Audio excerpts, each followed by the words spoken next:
to the Star Wars Expanded Universe.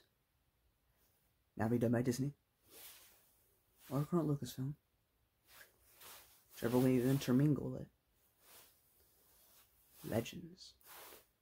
Today I have for you Millennium Falcon by James Luceno. This is another one-off tale. It takes place pretty much seemingly right before the events, a little bit before the events that will lead us into the first book in the Fate of the Jedi series, starting with Aaron Alston.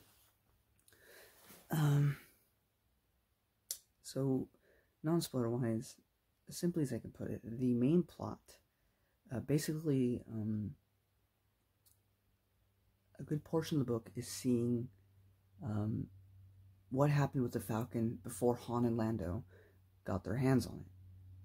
Because the Falcon has a bit of a history. We don't get to see all of it. Now we do. We get to see stuff from the prequel era again. We get to see stuff, closer to the original movies, but we get to see the different adventures and stories. Some ended up happily, some ended up dead with the adventures of the Millennium Falcon before he's even titled the Millennium Falcon. The main story follows Han, Leia, and Elena, though around other company, Amelia, because she's undercover.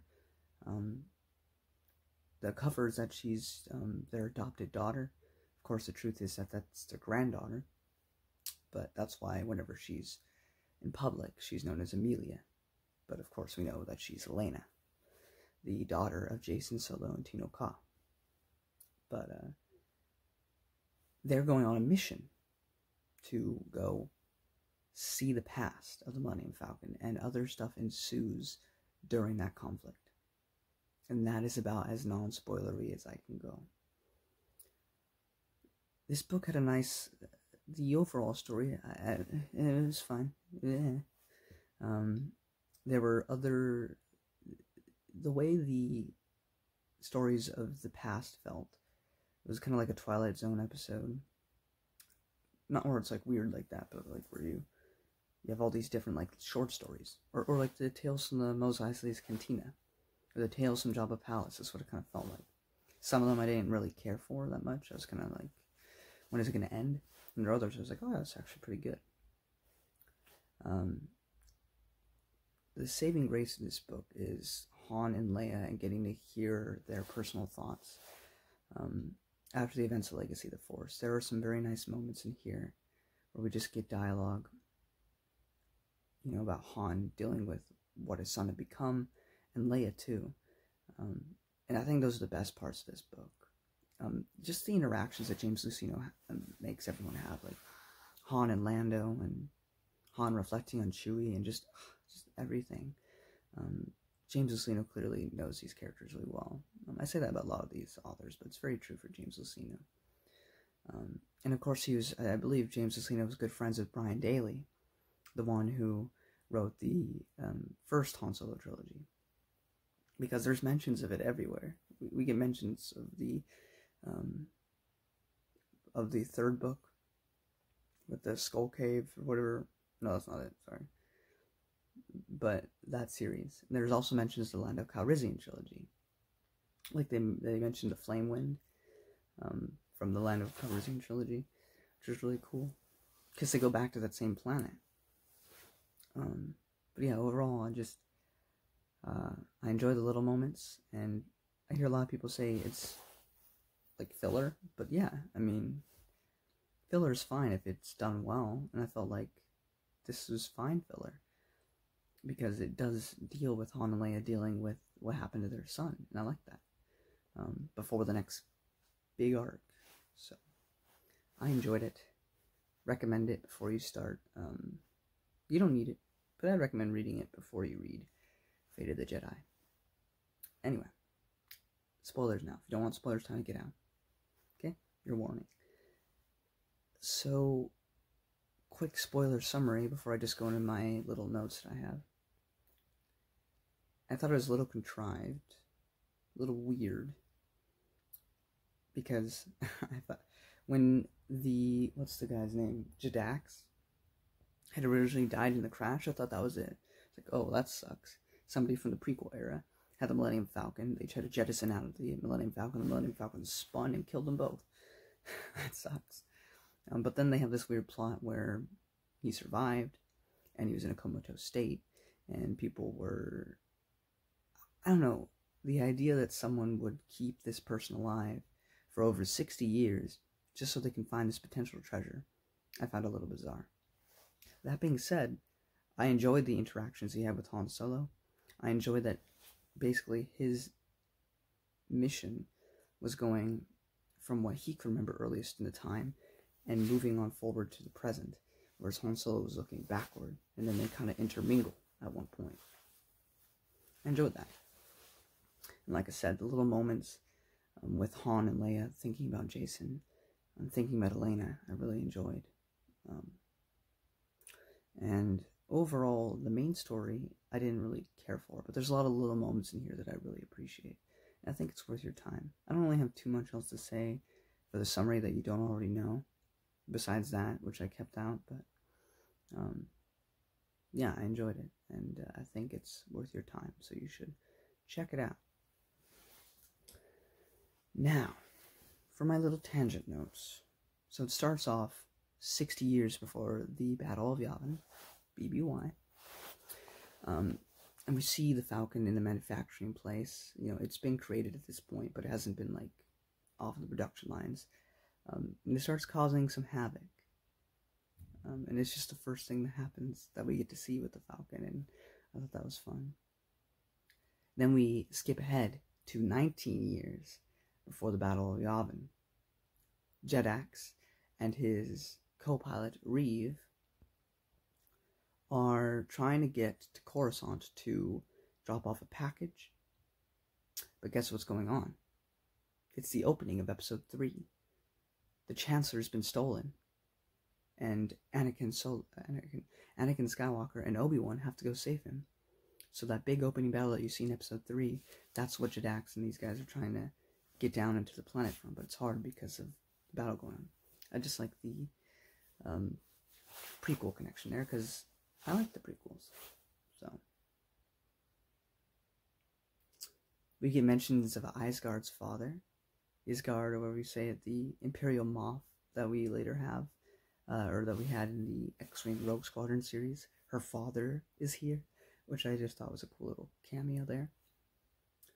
And then it skips to 18 years BBY and Nar Shaddaa. And then, as I said, it looked as if Jedax died, but he, of course, ended up surviving.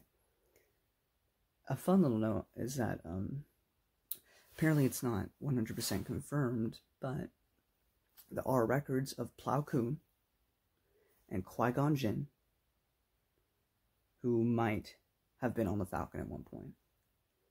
I just thought was really cool. There are records that they may have set foot on that famous vehicle at one point.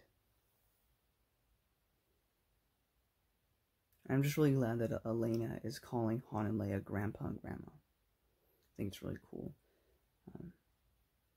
Because, you know, like, I appreciate it's just little things. You know, Leia's concerned for her, you know, being like her father, but at the same time, she's concerned for her because she knew how she felt learning that her father was Darth Vader, and how she might feel when she fully understands that Jason was Darth Kaitis. You know, that was many years of depression and dealing with that fact. So I just appreciate that.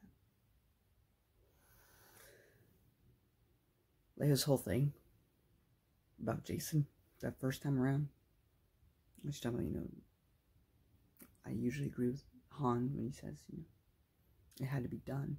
It had to be put down. But that's my son. I nursed him. I took care of him. I carried him inside me. And while, yeah, it was necessary, that's my boy.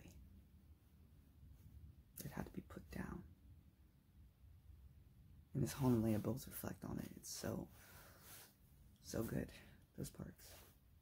Oh, man, sorry. This actually gave me a tear up a bit. But they were just really good parts of the book.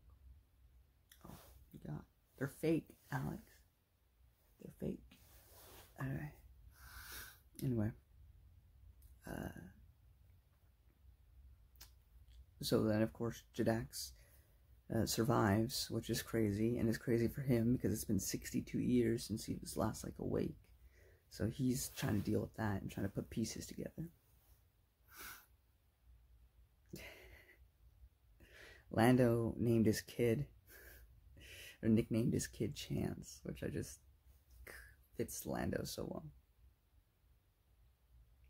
It's apparently, as of now, Millennium Falcon, been 2 years since Legacy. So another 2 years have passed since that arc. I love Han and Lando. I love how they always bicker and fight over the Millennium Falcon and whose it is really. And they start arguing about it in this book. And then they just start cracking up. And Han's like, yeah, you know, we really are a bunch of old coots now, aren't we? And I loved it. I love their friendship. And then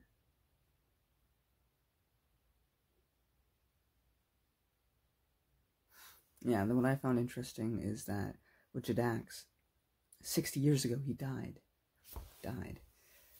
But he's only been being worked on for 40 years, which means there's a good, like, 20 years where he was just drifting in space. I don't know exactly what happened there. Or was he in a grave? Somebody pulled him out? It's weird. And this is just a little mention, but I thought, oh my gosh, really? Has it been that much already? So, the Vong War was almost 20 years ago at this point. Almost. 20 years. That's insane. And then I already mentioned in the non-spoilers, I'm not, or it was in the summary, I don't remember. But the Flame Wind of the Sharu, the Lando shout out, or the Flame Wind of Osis or whatever, when the Lando Calrissian trilogy gets mentioned, because they go to that place that Lando went to, and it was a fun little Easter egg moment. James Luceno loves to just sprinkle that in there. And then Han's thoughts with Jason as well. I want to forgive him, but I can't, because it's more like near the end of the book. But he's looking at Elena, and she's loving animals, just like Jason used to. And he's like, even says like Han tried to stop his train of thought, but he couldn't. And he's like, you and Jaina, you would go to the zoo. You even got lost in the underbellies of Coruscant once. You defeated the Yusong Vong. But you went away for 5 years and came back a different person. What happened to my little boy, my son, who in those last years, I was ashamed to even call my son, to know that he was mine. I want to be able to forgive you.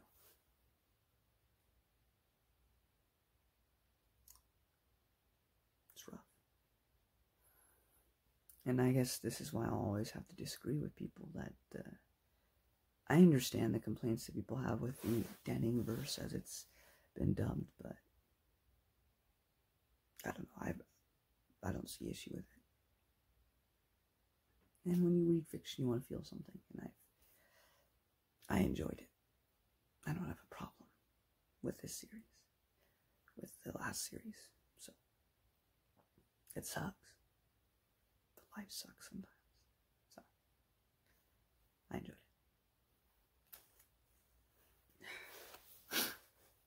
I didn't write too much after the fact. The only other note I have is, love how scared Post gets over the Falcon.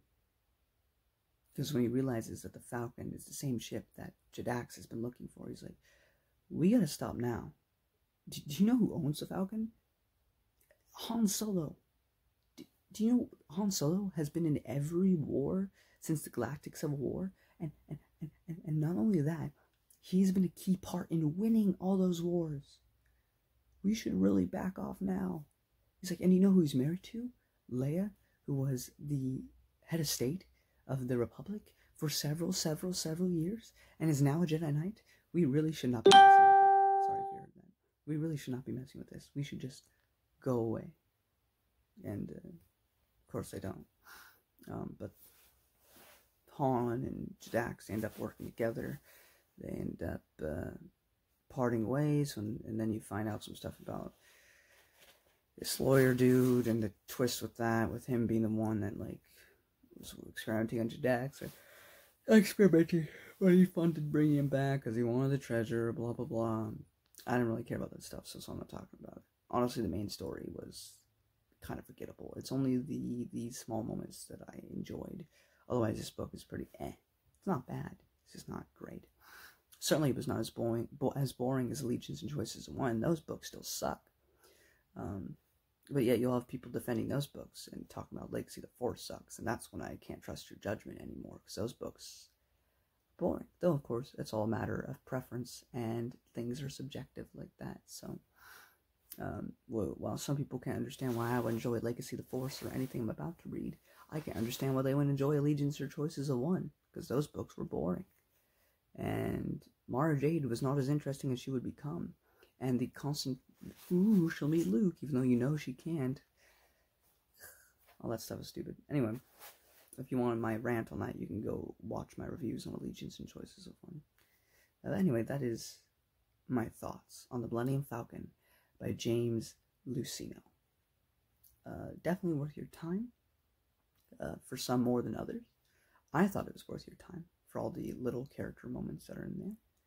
And up next is the first book in the Fate of the Jedi series by Aaron Olston. I'll see you there. Bye-bye.